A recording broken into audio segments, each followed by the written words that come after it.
Clicking on this video, I assume you already know who Kellogg is, or have a rough idea. So, I'll not bore you with intense lore, but give you a little brief just so you can get the gist of the rules in this challenge. Kellogg is a mercenary, hired by the Institute to carry out their dirty work in the Commonwealth. Wielding his own 44 magnum called Kellogg's Pistol. Yeah, I know, how original. But for simplicity's sake, I'll just use any 44 pistol. And armor-wise, I'll be using any armor that you can see wearing. So, we have a wide selection here of leather armor or Kellogg's outfit. Wow, is that really it? Oh wait, in the fine print it says, use a metal chest piece in one cutscene.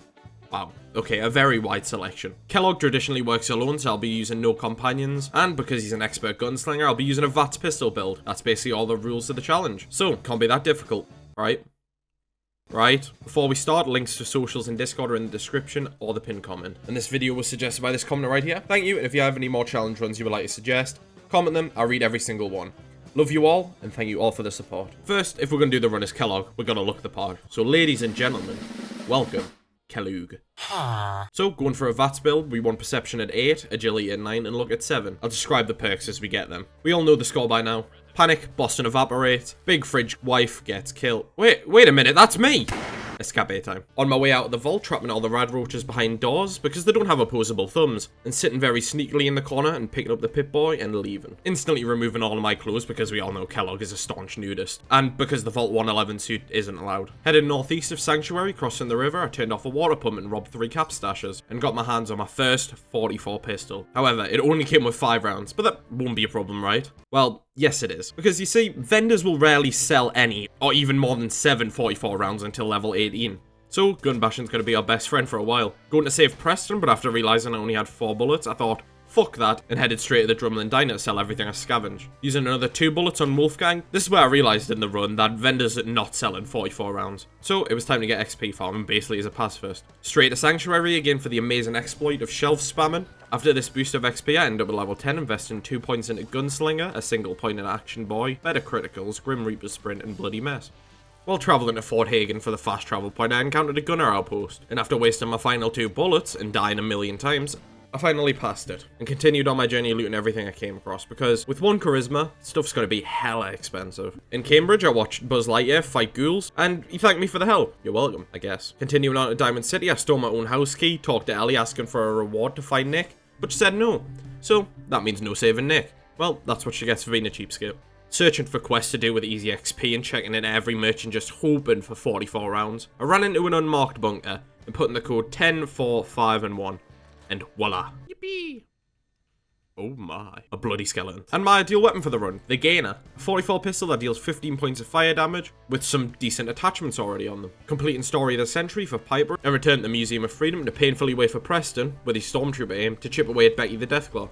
Setting up Sanctuary for Sturges, providing water, beds, food, and defense. While doing this, Carla stopped by and oh my god, the saving grace, because she sold a huge 5 rounds of ammunition. Although not much, it does set us up for another quest, Diamond City Blues. Entering the tap house, watching Paul get his shit rocked, and then killing Cook and taking the note, and went to go ambush Nelson's chem deal. But Kellogg's not a drug user, he's above the common scum. So no chems will be used in this run, I'll just be selling them for ammo. But there's a problem. There's 5 enemies here. And me being the stupid one, I'll waste 1 on Cook. So that leaves us with 4 bullets. So let's count them down. 4, 3, 2, and 1. Gun bash. Stealing all the chems to make super drugs for Yummy XP. Level 17, woo! Only 1 level left to go.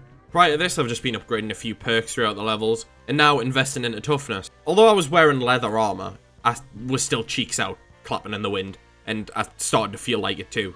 Activating the secret code to get into Morawski's chem lag and instantly leaving just for the quest completion. Returning to Buzz Lightyear, we headed into Arcjet, and all I did was just left him, ran through, cooked him, and let him do all the work. We love Dans. I headed over to the new gen quests, and ran through a store and picked up a grenade launcher to sell, and discovered the Holy Grail, a whopping 12 bullets. But, doesn't matter now, because now vendors sell a ton. That's great. Using all the caps and selling everything. Although bankrupt, I came out with a whopping 948 bullets. That should be more than enough for the rest of the run. Going into Park Street Station, it was time to make the barrel burn.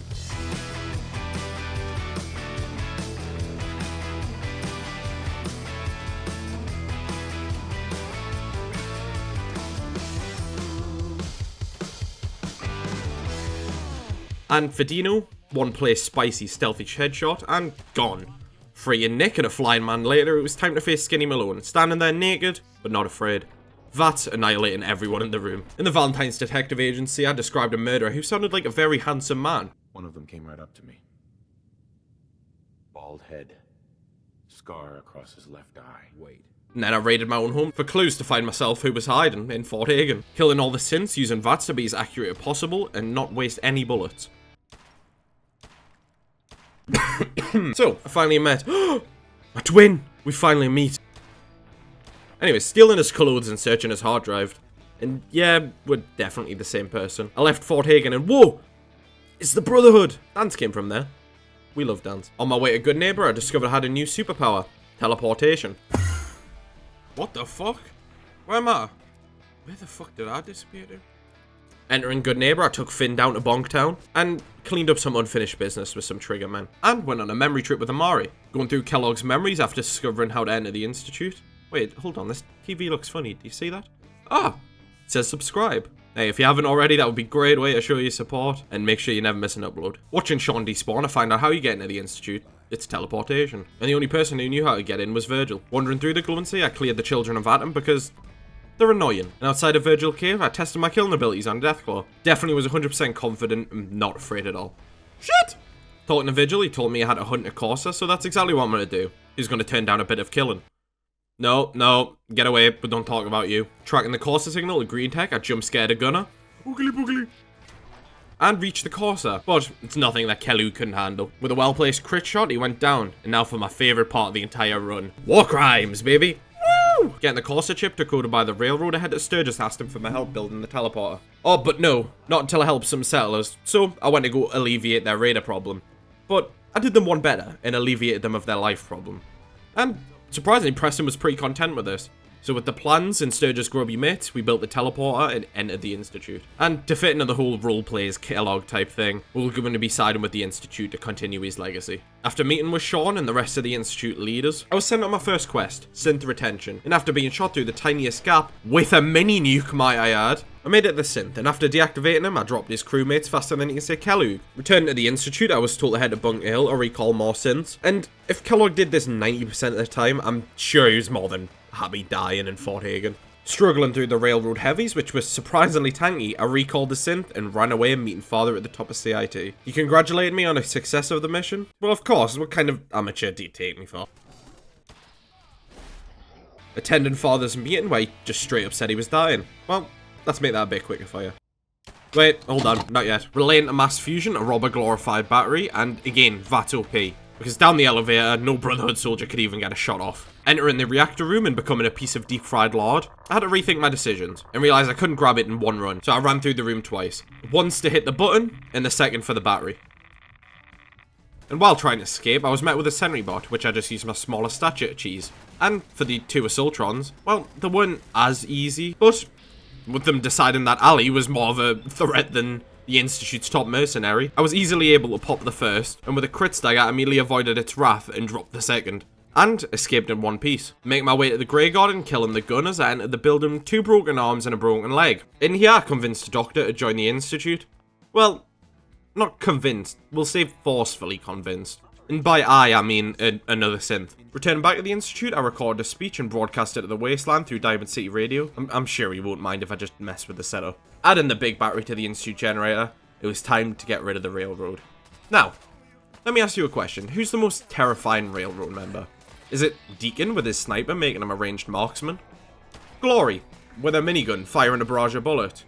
Or is it Desdemona running at you full speed faster than any feral ghoul could compare to?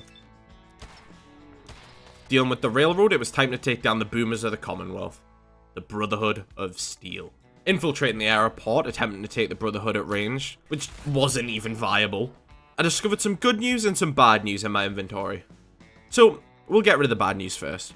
I have little to no meds, but good news. I found these little things that Kellogg had on his body. Stealth boys, the miracle of this mission. Stealthing past the Brotherhood and it uncloaking right in front of one. I made my way up to the generators, exploding each one as I went past. Reaching the top of Liberty Prime, it was time to upload the virus. Sounds hella easy, right? Land some VAT shots and it's a wrap for the rest of the run. But if you didn't know, with a crippled head and no way to heal it, you can't really aim straight. And after dying like a bajillion times from trying to tackle each enemy, I retreated to rob some healables. Taking cover behind the controls, I popped each member one by one, until it was time to watch the Predwin fall. What a glorious sight.